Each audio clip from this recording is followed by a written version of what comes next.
Belur ಶಿವಶಂಕರಪ್ಪನವರು BJP ಕ್ಯಾಂಡಿಡೇಟ್ಗೆ support ಮಾಡಿ ಅಂತ ನೇರವಾಗಿ ಹೇಳಿದರು. ಆಮೇಲೆ ಹಿಂದೂ ಓಟ್ಗಳು ಬೇಡ ಅಂತ ಹೇಳಿದರು. ಈಗ ಮತ್ತೆ ಈ ಜಮೀರ್ ಅವ್ರನ್ನ ಇದು ಮಾಡಿರೋದು ದಾವಣಗೆರೆ ಎಲೆಕ್ಷನ್ನಲ್ಲಿ ಕಾಂಗ್ರೆಸ್ಗೆ ಎಲ್ಲೋ ಒಂದು ಕಡೆ ಹಿನ್ನಡೆ ಆಗುತ್ತೇನೋ ಅಂತ. ಅಲ್ಲ, ನಾನು ಅಲ್ಲಿ ಹೋಗಿದ್ದೆ, ಅಸಮಾಧಾನ ಇತ್ತು ನಿಜ. ಆ ಅಸಮಾಧಾನ ಸರಿಪಡಿಸಿದ್ದೇವೆ. ಅದು ನನ್ನ ವೈಯಕ್ತಿಕ ಅಭಿಪ್ರಾಯ. ನಾನು ಅಲ್ಲಿ ಹೋದಾಗ ನನಗಿರ್ತಕ್ಕಂಥ ಅನುಭವದಲ್ಲಿ ಹೇಳ್ತಕ್ಕಂಥದ್ದು. ಅಲ್ಲಿ ಕಾಂಗ್ರೆಸ್ ಪಕ್ಷ ಭಾಳ ದೊಡ್ಡ ಪ್ರಮಾಣದಲ್ಲಿ ಲೀಡ್ನಲ್ಲಿ ಗೆಲ್ಲುತ್ತಂತ ನನ್ನ ಒಂದು ವಿಚಾರ ಹೇಳನ್ನು ನಿಮಗೆ ಹೇಳಲಿಕ್ಕೆ ಇಚ್ಛೆ ಬಯಸ್ತೇನೆ.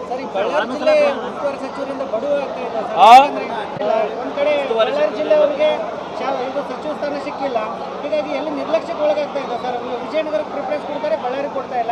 ಸಭೆಗಳಾಗ್ತಾ ಇಲ್ಲ, ಅಧಿಕಾರಿಗಳಿಗೆ ಏನು ಪ್ರಗತಿ ಪರಿಶೀಲನೆ ಮಾಡೋದು ತಾವು ಆಗ್ತಾ ಇಲ್ಲ. ನೀವು ಕೇಳ್ತಕ್ಕಂಥ ಪ್ರಶ್ನೆ ಸರಿ ಇದೆ, ಬರ್ತಾ ಇಲ್ಲ ಅಂತಕ್ಕಂಥ ಸರಿ ಇದೆ.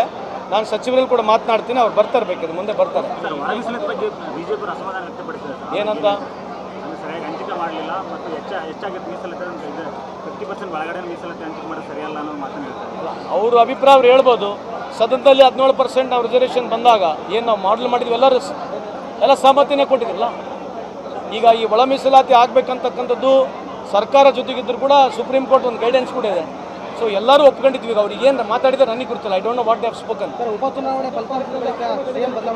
CM ಬದಲಾವಣೆ ಆಗ್ತಕ್ಕಂಥದ್ದು, ಬದಲಾವಣೆ ಆಗಬಾರ್ದಕ್ಕಂಥದ್ದು ನಾವು ಯಾರೂ ಮಾತಾಡೋಂಗಿಲ್ಲ. ನಾನು ವೈಯಕ್ತಿಕವಾಗಿ ಅದ್ರ ಬಗ್ಗೆ ಏನು ಮಾತನಾಡೋದಿಲ್ಲ. NMDC ಅವರು ಮೊನ್ನೆ ಮಾಡಿರ್ತಕ್ಕಂಥ ನಾನು ಪೇಪರ್ನಲ್ಲಿ ಓದಿದ್ದೀನಿ. ಯಾಕಂದರೆ ಟ್ರಾನ್ಸ್ಪೋರ್ಟ್ ಆಗಿರ್ತಕ್ಕಂಥ ಅದಿರು ಪರ್ಮಿಟ್ ಇಲ್ಲ ಅಂತಕ್ಕಂಥ ನಾನು ಓದಿರ್ತಕ್ಕಂಥದ್ದು ಎಷ್ಟು ಸರಿ ನನಗೆ ಗೊತ್ತಿಲ್ಲ. ಆಲ್ರೆಡಿ ನಾವು ಮಾತನಾಡಿದ್ದೇವೆ, CM ಹತ್ರ ಮಾತನಾಡಿದ್ದೇವೆ. ಸಚಿವರು ಕೂಡ ಹೇಳಿದ್ದಾರೆ that investigation is going on. ನಾವು 2ನೇ ಬಾರಿ ಕಾರ್ಮಿಕ ಸಚಿವರಾಗಿದ್ದರೆ ಇದುವರೆಗೂ ಕೂಡ ನಮ್ಮ ಜಿಲ್ಲೆಯಲ್ಲಿ ಏನಾದರೂ ವಿಶೇಷ ಕಾರ್ಮಿಕರು ಸಚಿವರು ಅಂದ ತಕ್ಷಣ ಉದ್ಯೋಗ ಕೊಡಿಸ್ಬೇಕಂತಕ್ಕಂಥೆಲ್ಲ ಪ್ರಯತ್ನ ಮಾಡ್ತೀವಿ. ಈಗ ಓವರಾಲ್ ಉದ್ಯೋಗ ಸಿಗಬೇಕಂತಂದರೆ ಹೊಸದು ಬರಲೇಬೇಕು, ಹೊಸ ಫ್ಯಾಕ್ಟ್ರಿಗಳು ಬರಬೇಕು. ಹಂಗಾಗಿ ಎಲ್ಲ ಓವರ್ಲೋಡ್ ಇದು ಜಿಂದಾಲ್ ಮೇಲೆ ಭಾಳ ಜನ ಅವಲಂಬಿತರಿದ್ದಾರೆ. ಪಕ್ಕ ಸ್ಟೀಲ್ ಪ್ಲಾಂಟ್ಗಳಲ್ಲಿ ಇಲ್ಲಿ ನಮ್ಮ ಬಳ್ಳಾರಿಗೆ, ಸೊಂಡೂರಿಗೆ ಸ್ವಲ್ಪ ಮಟ್ಟಿಗೆ ಎಂಪ್ಲಾಯ್ಮೆಂಟ್ ಇದೆ, ಇಲ್ಲ ಅಂತಲ್ಲ. ಆದರೆ ಪ್ರತಿಯೊಬ್ಬರು ಇಲ್ಲೇ ಕೇಳ್ತಾ ಇದ್ದಾರೆ, ಜಿಂದಾಲಿಗೆ ಕೇಳ್ತಾ ಇದ್ದಾರೆ. ಅದಕ್ಕೆ ಮನವಿ ಮಾಡ್ತಕ್ಕಂಥದ್ದು ನೀವು ಕೇಳಿ ಫಸ್ಟು.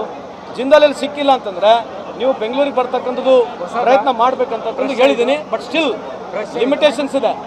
ಇವತ್ತು ನಿಮಗೆ ವಾಸ್ತವಾಂಶ ಹೇಳ್ಬೇಕಂತಂದರೆ 93%, 93% ಇನ್ನು ಅನ್ಆರ್ಗನೈಸ್ ಸೆಕ್ಟರ್ನಲ್ಲಿ ಇದ್ದೀವಿ ನಾವು ಸುಮ್ಮನೆ ಏನೋ ಸುಳ್ಳು ಹೇಳಿ ನಾವು ಕೊಡಿಸ್ಬಿಡ್ತೀವಿ ಆಗುತ್ತಂತಕ್ಕಂಥದ್ದು ಸುಳ್ಳಿದೆ. It is going to be a difficult time. Employment is always a struggle in this country and would continue also. But any government for that matter we will honestly try to get ನಮ್ಮ ಲೋಕಲೈಟ್ಸಿಗೆ ಸಿಗಬೇಕನ್ನೋದಕ್ಕೆ ನಮ್ಮ ಕೈಲಿ ಎಷ್ಟಾಗುತ್ತೆ ಅಷ್ಟು ಪ್ರಾಮಾಣಿಕ ಪ್ರಯತ್ನ ಮಾಡ್ತೀವಿ.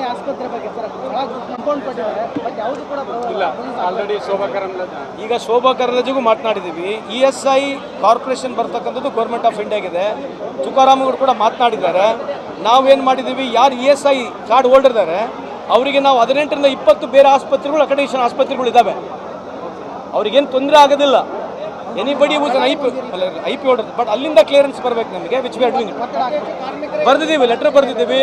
Concern ಸೆಕ್ರೆಟರಿಗೂ ಕಂಡಿದ್ದೀವಿ, ಕನ್ಸರ್ನ್ ಮಿನಿಸ್ಟ್ರಿಗೂ ಬರೆದಿದ್ದೇನೆ, ಎಲ್ಲ ಪಾರ್ಲಿಮೆಂಟ್ ಮೆಂಬರ್ಗೂ ಲೆಟರ್ ಬರೆದಿದ್ದೇನೆ. ಎಲ್ಲ ಪಾರ್ಲಿಮೆಂಟ್ ಮೆಂಬರ್, ಬಟ್ ತುಕಾರಾಮಿಗೆ ಅಷ್ಟೇ ಅಲ್ಲ. ಸೆಂಟ್ರಲ್ ಪಿಡಬ್ಲ್ಯೂ ಟೆಂಡರ್ ಕೊಟ್ಟಿದ್ದಾರೆ ಸರ್. ಬಳ್ಳಾರಿ ಉಸ್ತುವಾರಿ ಸಚಿವರಾಗಿ ನೀವು ಕೆಲಸ ಮಾಡಿದ್ರು, ಅಲ್ಪ ಸ್ವಲ್ಪ ಅಭಿವೃದ್ಧಿನೂ ಸಾಕು. ಅಲ್ಲಿ ಹೊಸಪೇಟೆಗೆ ಲಿಮಿಟ್ ಆಗಿಬಿಟ್ಟಿದ್ದಾರೆ. ಖಂಡಿತವಾಗೂ ನೀವು ಹೇಳಿರ್ತಕ್ಕಂಥದ್ರಲ್ಲಿ ಸುಳ್ಳೇನಿಲ್ಲ. I respect what you are told. I'll take it very seriously. I'll speak to Zamir Ahmad Khan also and I'll speak to CM also in this regard. Thank you.